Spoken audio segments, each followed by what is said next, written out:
Olá pessoal, meu nome é Rodrigo Munhoz, oncologista clínico, e eu vou trazer um pouquinho do que foi apresentado na sessão oral de sarcomas, agora nesse congresso da ASCO em 2020, que acontece integralmente na sua forma digital. Eu selecionei 3 trabalhos, 2 que dizem respeito ao tratamento perioperatório em sarcomas e um que diz respeito ao tratamento do leiomiosarcoma avançado. O primeiro estudo é um estudo bastante interessante, até certo ponto bastante aguardado também, que é um estudo do grupo japonês, que comparou 2 esquemas considerados padrão no tratamento de sarcomas, um contendo adriamicina e ifosfamida e outro contendo gencitabina e docetaxel no contexto neo e adjuvante em sarcomas de alto grau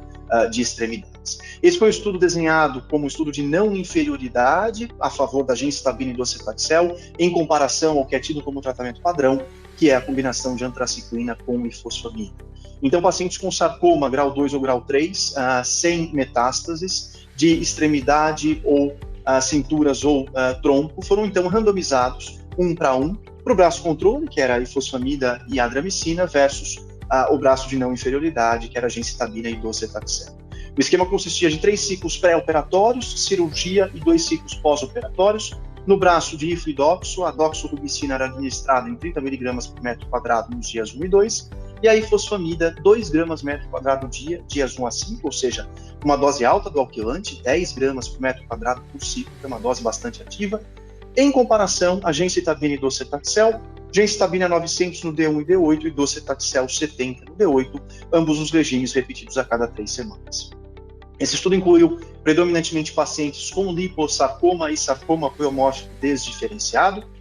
Do ponto de vista de avaliação de resposta histológica, números bastante parecidos aí entre ifo e doxo, gencitabina e docetaxel, no que pese que o autor não esclarece quais foram os critérios detalhados utilizados para a resposta histológica, mas perto de 10% de resposta histológica aí para ambos os braços de tratamento. Do ponto de vista de também percentual de pacientes que estão atingindo o tratamento planejado, 77% dos pacientes randomizados para doxo e ifosfamida completaram o tratamento pré-operatório, em comparação a 73% daqueles randomizados para gencitabina e docetaxel, ou seja, números muito próximos no que diz respeito à tolerância e capacidade de se completar os 3 ciclos pré-planejados de ambos os regimes de quimioterapia ciclotóxica. Entretanto, foi um estudo negativo para não inferioridade de gencitabina e docetaxel. O que se viu aí foi uma mediana de sobrevida livre de progressão não atingida até o momento para ifosfamida e doxo, versus 4,4 anos para gencitabina e docetaxel. E quando utilizada a landmark analysis da avaliação de eventos para sobrevida livre de progressão com 3 anos, quase 80% dos pacientes sem recidiva ou progressão dentre aqueles tratados com ifosfamida e doxorubicina, versus 60%, 59,1% daqueles tratados com gencitabina e docetaxel, ou seja, uma diferença de quase 20% em termos absolutos a favor da combinação de ifosfamida e doxorubicina em comparação a gencitabina e docetaxel. Ou seja, o endpoint primário de não inferioridade não foi atingido e o steering committee do estudo decidiu interromper o estudo precocemente. Naturalmente, uma maturação maior dos dados de sobrevida global é muito aguardada, mas a gente já tem alguns dados preliminares mostrando que no mesmo landmark analysis de 3 anos, 92% dos pacientes tratados com ifo e doxo estavam vivos, versus 79%, quase 80% daqueles pacientes tratados com gencitabina e docetaxel, uma diferença que até o momento não foi estatisticamente significativa, mas mais uma vez uma análise muito imatura, só 4 eventos, 4 óbitos entre aqueles tratados com ifo e doxo versus 10 óbitos entre aqueles tratados com gencitabina e docetaxel. Então é um estudo interessante para se acompanhar no futuro e que ressalta até o momento que ifo e doxo continua sendo o tratamento padrão no que diz respeito à abordagem perioperatória em pacientes com sarcoma de tronco e extremidade candidatos à cirurgia com curativo. Um outro estudo também diz respeito ao tratamento aí neoadjuvante, mas agora com uma abordagem totalmente diferente, utilizando aí bloqueadores de correceptores imunes em pacientes com liposarcoma desdiferenciado ou sarcoma pleomórfico. É importante contextualizar esse estudo. Se a gente avaliar os estudos de imunoterapia feitos até agora para sarcoma avançado, o que se viu foi alguns indícios de maior atividade nesses 2 subtipos, nessas 2 histologias, lipo desdiferenciado e sarcoma pleomórfico de alto grau, e daí o interesse em se explorar tratamento perioperatório, aqui no contexto neoadjuvante, em pacientes com essas 2 histologias candidatos à cirurgia com intuito curativo. Foram incluídos 20 pacientes de lipo desdiferenciado, 20 de pleomórfico de alto grau, em quatro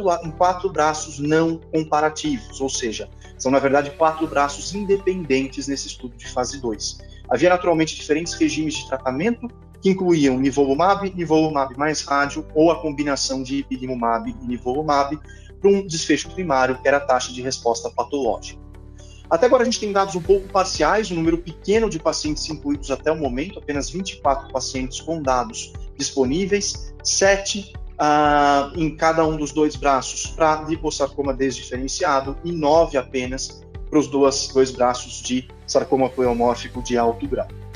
Um ponto importante desse estudo é que, independentemente da eficácia, o tratamento pré-operatório não resultou em atraso da cirurgia. Isso aconteceu em apenas um paciente tratado com ipinivo, mas em todos os outros braços, mesmo com toxicidades, o que se conseguiu foi manter o cronograma previamente definido. O que se viu, então, foi uma elevada taxa de resposta patológica medida através do percentual de alinização, quase aí 93% de alinização, diferindo resposta na coorte de pacientes com sarcoma pleomórfico de alto grau, uma atividade que não foi tão pronunciada no liposarcoma desdiferenciado, uma mediana de alinização inferior a 10%, número a 8,75%. Da mesma forma, pouco tumor residual viável pós-neoadjuvância, seguindo imunoterapia, na coorte de lipo pleomórfico, de sarcoma pleomórfico de alto grau, um percentual de tumor residual de aproximadamente 5%, mas em compensação uma atividade mais desanimadora na coorte de lipo desdiferenciado, só perto aí de 1/3 dos pacientes, 1/4 dos pacientes, na verdade, atingindo tumor residual viável de baixa proporção, aqui uma mediana de tumor residual viável de perto de 77%. Um ponto interessante é que essas respostas patológicas com a tônica em sarcomas, como é o nosso dia a dia com tratamento neoadjuvante em sarcomas, elas não seguiram aquilo que se vê por imagem, não houve uma concordância entre resposta patológica e resposta por RECIST. Então, em conclusão, é um estudo bastante interessante que busca, então, avaliar uma modalidade distinta de tratamento neoadjuvante em sarcomas, mas que traz aí dados um pouco mais animadores exclusivamente para aqueles pacientes com sarcoma pleomórfico de alto grau de extremidade ou tronco, dados menos animadores, pouca hialinização, pouco efeito de tratamento naqueles pacientes com liposarcoma desdiferenciado. Naturalmente, ainda um estudo pequeno com um follow-up curto, e é fundamental que a gente entenda como que as recidivas vão se comportar no longo prazo. E para terminar, o último estudo selecionado de sarcomas que diz respeito à quimioterapia no leiomiosarcoma uterino e extrauterino avançado, um estudo que avaliou aí a combinação de doxorubicina contra bectedina. Esse é o estudo LMS-02, liderado pelo grupo francês, que avaliou então a combinação de doxo 60 contra a bectedina 1,1 mg por metro quadrado, administrados em combinação a cada 3 semanas, para um desfecho primário, que era a taxa de controle de doença.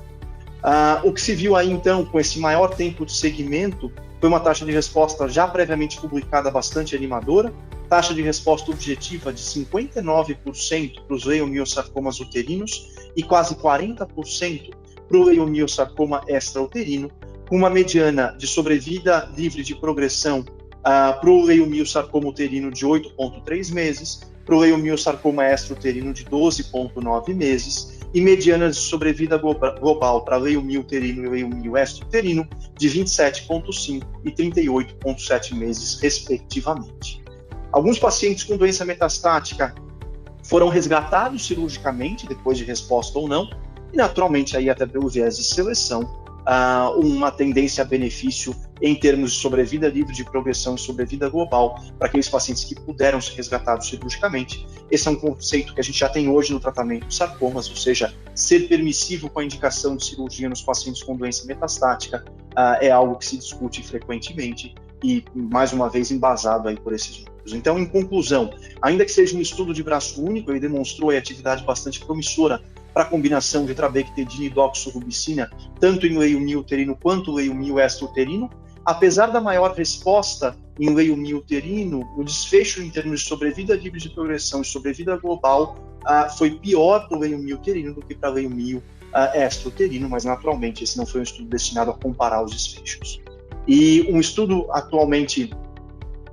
em andamento, é um estudo de fase 3 randomizado, comparando então a combinação seguida de trabectedina, ou seja, doxo e trabectedina seguida de trabectedina, versus doxo monodroga, e esses resultados aí são aguardados. Então, em sarcomas, esses são os trabalhos selecionados. Também é conveniente citar um outro sarcoma, um outro estudo que eu não trouxe aqui o resultado, mas que comparou o tratamento com VAC-IE em sarcoma de Ewing versus o esquema VID, ou seja, um esquema que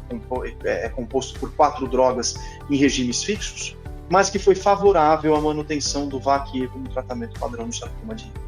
Então, sem muitas mudanças em sarcomas, mas de qualquer forma, resultados bastante interessantes. Então, continuem acompanhando aqui a cobertura da ASCO em tempo real na Oncologia Brasil. Fiquem ligados. Até a próxima.